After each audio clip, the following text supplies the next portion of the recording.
Bismillahirrahmanirrahim. Assalamualaikum warahmatullahi wabarakatuh. Alhamdulillahirabbil alamin.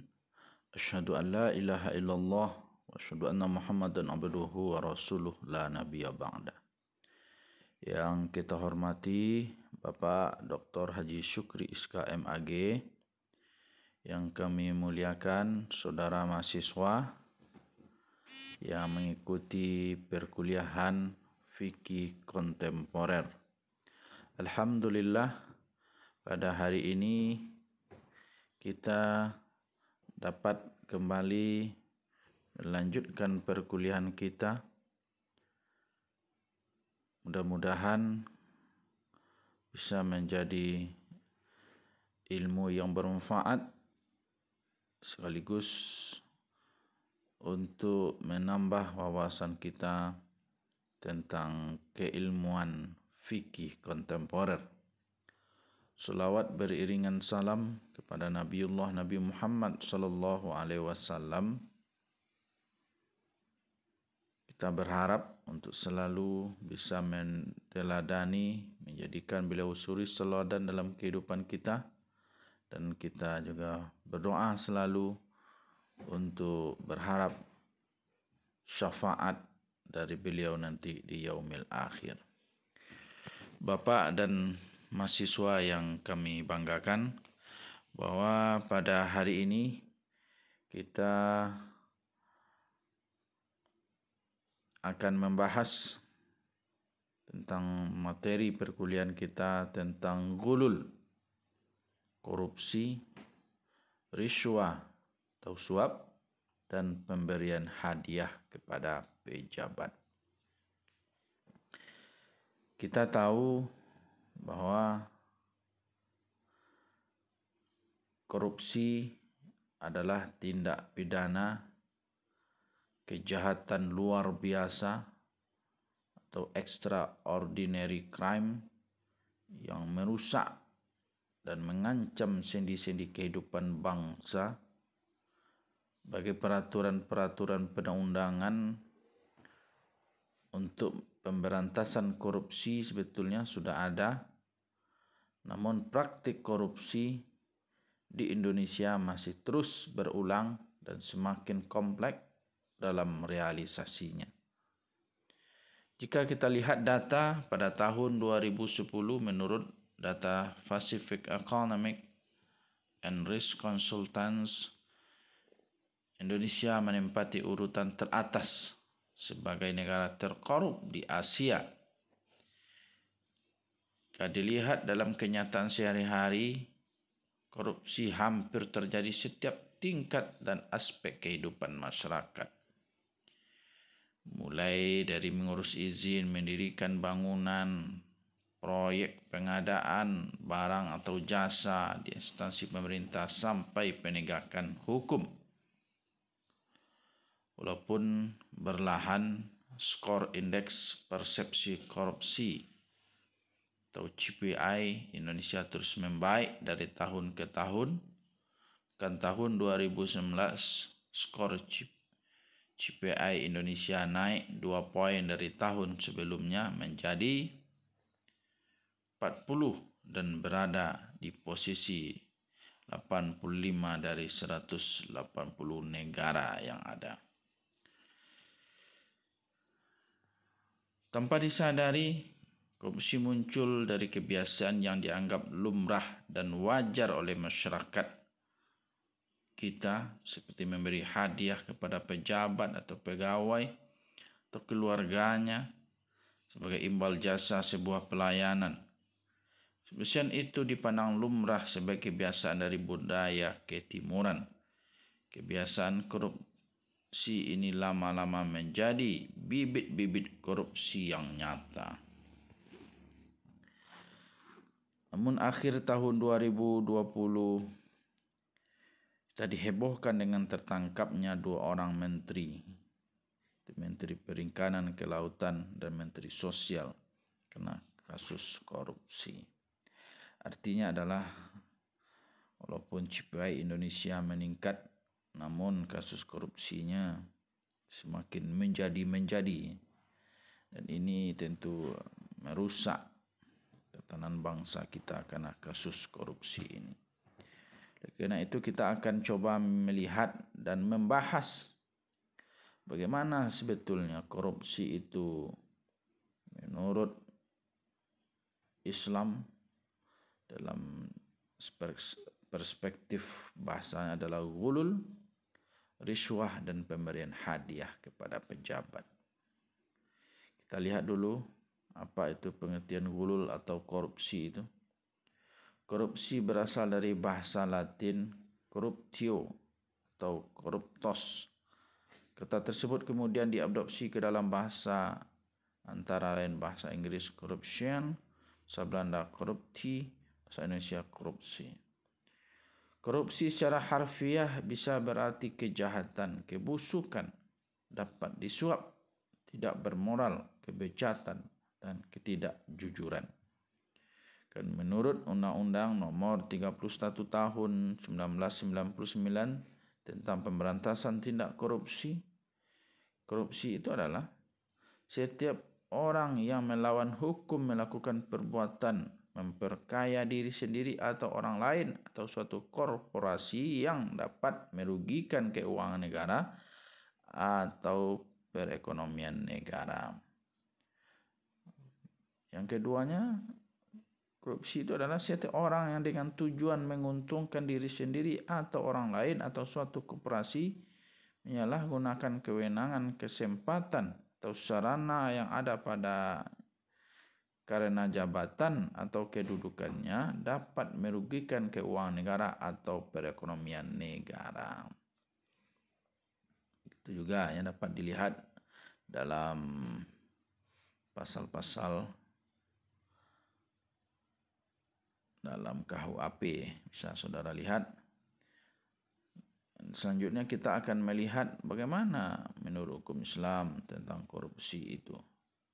Dalam pandangan Islam, korupsi termasuk salah satu dosa besar yang dalam istilah fikihnya disebut dengan ghulul, pengkhianatan terhadap amanat rakyat. Jadi ghulul itu adalah tindakan seorang aparat atau pejabat mengambil sesuatu secara sembunyi-sembunyi dan memasukkan ke hartanya. Ini telah digambarkan oleh Rasulullah SAW dalam hadisnya, bahwa Rasulullah SAW menjelaskan kata ghulul dalam hadis riwayat Adi bin Amirah Al-Kindi. Rasulullah SAW bersabda, barang siapa di antara kalian yang kami tugaskan untuk suatu pekerjaan, lalu dia menyembunyikan dari kami sebatang jarum atau lebih dari itu, maka itu merupakan ghulul, harta korupsi yang akan dibawa pada hari kiamat. Menurut Undang-Undang Nomor 31 Tahun 99 yang telah diperbaiki Undang-Undang dengan Nomor 20 Tahun 2021 tentang pemberantasan tindak korupsi, betulnya ada 30 bentuk atau jenis tindak korupsi yang dapat dikelompokkan menjadi 7 bagian. Pertama, kerugian keuangan negara. 2, suap menyuap. 3, penggelapan dalam jabatan. 4, pemerasan. 5, perbuatan curang. 6, benturan kepentingan dalam pengadaan. 7, gratifikasi. Yang kedua, kita lihat pengertian riswah atau suap. Riswah secara bahasa diambilkan dalam bahasa Rosha yarsu riswatan, yang berarti menjulurkan kepala. Menurut istilah atau terminologinya, riswah adalah apa-apa yang diberikan baik uang maupun hadiah untuk mendapatkan suatu manfaat atau gejala pemberian yang bertujuan untuk mengukuhkan suatu yang batil dan membatilkan suatu yang hak. Menurut fatwa MUI, suap atau riswah itu adalah pemberian yang diberikan oleh seseorang kepada orang lain, pejabat, dengan maksud meluluskan suatu perbuatan yang batil tidak benar menurut syariat atau membatalkan perbuatan yang hak. Kan riswa menurut Undang-Undang Nomor 11 Tahun 1980 dijelaskan dalam pasal 2 dan pasal 3-nya. Dalam pasal 2 disebutkan pemberi atau menjanjikan sesuatu kepada seorang dengan maksud untuk membujuk supaya orang itu berbuat sesuatu atau tidak berbuat sesuatu dalam tugasnya yang berlawanan dengan kewenangan atau kewajibannya yang menyangkut kepentingan umum. Pasal 3-nya juga dapat saudara lihat dalam presentasi ini. Lanjut kita lihat pemberian hadiah kepada pejabat. Hadiah secara bahasa dapat diartikan dengan pemberian ganjaran sebagai pengharapan.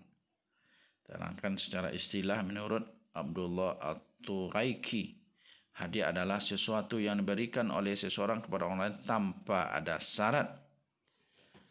Hadiah juga adalah sesuatu yang diberikan dengan tujuan sebagai bukti kasih sayang, persahabatan, dan untuk memperoleh pahala kepada para kerabat, teman, ulama, guru, dan orang-orang soleh yang disangka baik.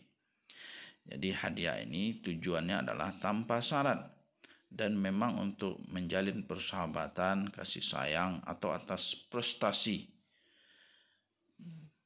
Tetapi di dalam bahasan hukum pidana, hadiah yang diberikan kepada pejabat dengan maksud dan tujuan tertentu itu bukanlah disebut hadiah, tetapi adalah dengan istilah gratifikasi. Apa tujuannya? Ini yang akan dikaji dalam konsep gratifikasi itu. Gratifikasi adalah uang hadiah kepada pegawai atau pejabat di luar gaji yang telah ditentukan. Maka dalam Undang-Undang Nomor 20 Tahun 2001 Pasal 12B Ayat 1 dikatakan, gratifikasi adalah pemberian dalam arti luas, yakni meliputi pemberian uang, barang, atau barang rabat atau diskon, komisi, pinjaman tanpa bunga, tiket perjalanan atau fasilitas-fasilitas lain, penginapan, perjalanan wisata, pengobatan cuma-cuma atau fasilitas lainnya.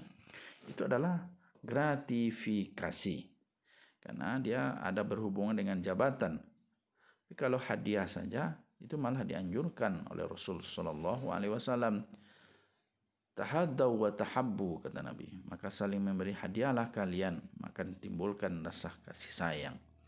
Tapi jika ada hadiah itu diberikan karena ada maksud dan tujuan tertentu, apalagi orang yang beri hadiah itu adalah pejabat, maka tentu hadiah itu tidak murni lagi sebagai bentuk menjalin persahabatan atau bentuk kasih sayang. Inilah yang disebut dengan gratifikasi tadi. Kita lihat dulu apa hukumnya ghulul, korupsi menurut hukum Islam. Al-Quran secara tegas telah melarang korupsi. Dapat dilihat dalam surat Ali Imran ayat 191, Allah berfirman, "Wa ma kana linabiyyin ayyaghul wa may yaghlul ya'ti bima ghalla yaumal qiyamah." Dalam ayat ini ditegaskan bahwa barang siapa yang berkhianat dalam urusan rampasan perang, maka pada hari kiamat ia akan membawa apa yang dikhianati itu. Orang yang mengkorupsi jarum, kata Nabi dalam hadisnya tadi, maka dia akan bawa jarum, akan disiksa dengan jarum itu di hari kiamat. Orang yang korupsi uang, maka dia akan disiksa, dihimpitkan uang itu pada hari kiamat. Dalam hadis Rasulullah SAW juga bersabda, la tuqbal salatu bi ghairi zuhur wala sadaqatun min ghulul. Solat tanpa bersuci tidak akan diterima. Demikian juga sedekah dari gulul tidak akan diterima. Dalam hadis yang lain diriwayatkan oleh Abu Daud, Nabi SAW bersabda, "Man ista'malnahu ala amalin farazaqnahu rizqan fama akhadha ba'da dzalika fahuwa ghulul. Barang siapa yang telah kami angkat sebagai pegawai dalam suatu jabatan, kemudian kami berikan dia gaji, maka sesuatu yang diterima di luar gajinya itu adalah korupsi. Jadi tegas, jelas bahwa sesuatu yang di luar gajinya, upahnya, honornya, tunjangannya telah ditetapkan oleh negara, namun dia masih menerima fee dari proyek, maka itu adalah korupsi, ghulul. Maka hukumnya adalah haram. Kan bagaimana hukumnya menurut orang yang telah melakukan korupsi ini? Sebagian ulama mengkiaskan tindakan korupsi dengan mencuri sebagai balasan hukum untuk pelaku korupsi ini, yaitu pelakunya dipotong tangan. Tapi menurut Wahbah Zuhaili dalam Al-Fiqh Al-Islami wa Adillatuh menyimpulkan bahwa hukuman mati boleh saja diberikan kepada koruptor. Hukuman mati bagi koruptor dirasa relevan disebab karena korupsi merupakan pelanggaran terhadap tujuan pokok hukum Islam atau maqasidus syariah, yaitu perlindungan terhadap harta. Jelas bahwa korupsi itu adalah haram dan bisa saja hukuman bagi koruptor itu adalah hukuman mati. Kita lanjut tentang riswah, suap. Bagaimana hukumnya menurut Islam? Bahwa kita lihat dalam Al-Quran, dalam surat Al-Baqarah ayat 188, Allah berfirman, وَلَا تَأْكُلُوا أَمْوَالَكُمْ بَيْنَكُمْ بِالْبَاطِلِ.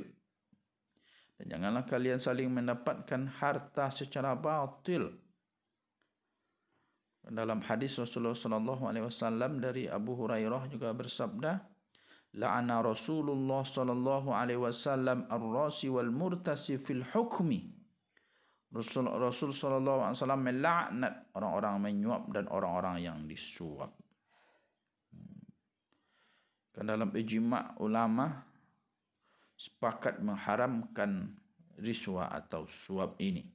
Tidak ada seorang ulama pun yang mengatakan bahwa suap itu adalah boleh. Bagaimana yang diungkapkan oleh pendapat Imam Al-Qurtubi ketika menafsirkan surah Al-Ma'idah ayat 42, tidak ada perbedaan hukum di kalangan para salaf bahwa melakukan riswah atau suap untuk menolak yang hak atau dalam perkara yang dilarang merupakan riswah suhud yang haram. Di sini juga perbedaan para ulama. Jika suap itu tujuan adalah untuk membenarkan yang batil atau membatalkan yang hak, itu haram. Tapi bagaimana untuk menuntut yang hak kita? Di situ terjadi perbedaan ulama. Apakah diperbolehkan? Ternyata ada ulama yang memperbolehkan jika suap dilakukan memang dalam keadaan ad-darurah untuk menuntut hak kita. Kita lanjutkan tentang hukum pemberian hadiah kepada pejabat. Kita tahu tadi dalam definisi bahwa hadiah adalah diperbolehkan. Nah, tidak ada persyaratan apapun selain hanya rasa kasih sayang dan penghormatan kepada seseorang. Jika hadiah diberikan kepada seorang yang memiliki wewenang dalam memutus keputusan, maka ini dikategorikan sebagai riswah atau gratifikasi. Padahal ini sering terjadi di kalangan pencari pekerjaan, misalnya pemberian kepada pegawai pada sebuah instansi. Hadiah yang bertujuan sebagai penyuap untuk menyamarkan kebenaran, membela kebatilan, maka inilah dalam hukum Islam hadiah itu tidak diperbolehkan atau haram hukumnya. Begitu pula jika hadiah ditujukan untuk para penguasa agar mereka memberikan sesuatu yang bukan haknya, maka haram hukumnya memberi hadiah dan menerimanya. Hukumnya sama dengan suap atau gratifikasi. Jelas bahwa hadiah itu jika ada tujuan yang dimaksud atau embel-embel di belakang pemberian hadiah itu, maka hukumnya adalah haram. Tetapi memang jika ikhlas tanpa syarat atau memang sudah terbiasa memberikan hadiah bahkan sebelum dia menjadi pejabat, maka dan sekarang berlanjut, itu dalam hukum Islam boleh. Tapi jika sudah ada embel-embel, inilah yang menjadi masalah, menjadi gratifikasi ini atau riswah. Terakhir kita akan melihat bagaimana peraturan perundang-undangan mengatur tentang korupsi, suap, dan hadiah kepada pejabat ini. Di Indonesia kita memiliki banyak peraturan perundang-undangan dalam rangka pemberantasan korupsi ini, pemberantasan suap, gratifikasi, dan segala macamnya. Dan seluruhnya peraturan perundang-undangan ini melarang yang berbentuk korupsi, riswah, dan hadiah dalam bentuk gratifikasi ini kepada pejabat. Dapat kita lihat dalam Undang-Undang Hukum Pidana, yang kedua Undang-Undang Nomor 11 Tahun 1980 tentang tindak pidana suap, 3 Undang-Undang Nomor 20 Tahun 2001 tentang perubahan Undang-Undang Nomor 31 Tahun 99 tentang pemberantasan tindak pidana korupsi. Terus Undang-Undang Nomor 30 Tahun 2002 tentang Komisi Pemberantasan Korupsi atau KPK. 5 tentang Perpres Nomor 87 Tahun 2016 tentang Satuan Tugas Sapu Bersih Pungutan Liar. Inilah aturan-aturan yang berbicara tentang korupsi, suap, hadiah atau gratifikasi kepada pejabat, yang semua undang-undang itu melarang tindak-tindakan korupsi ini. Mungkin demikian materi yang ingin Bapak sampaikan pada kesempatan ini. Mudah-mudahan bisa memberikan pendalaman, pencerahan bagi kita bersama tentang korupsi, suap, dan hadiah kepada pejabat. Sekian saja atas perhatiannya. Terima kasih atas perhatiannya. Akhirul kalam. Assalamualaikum warahmatullahi wabarakatuh.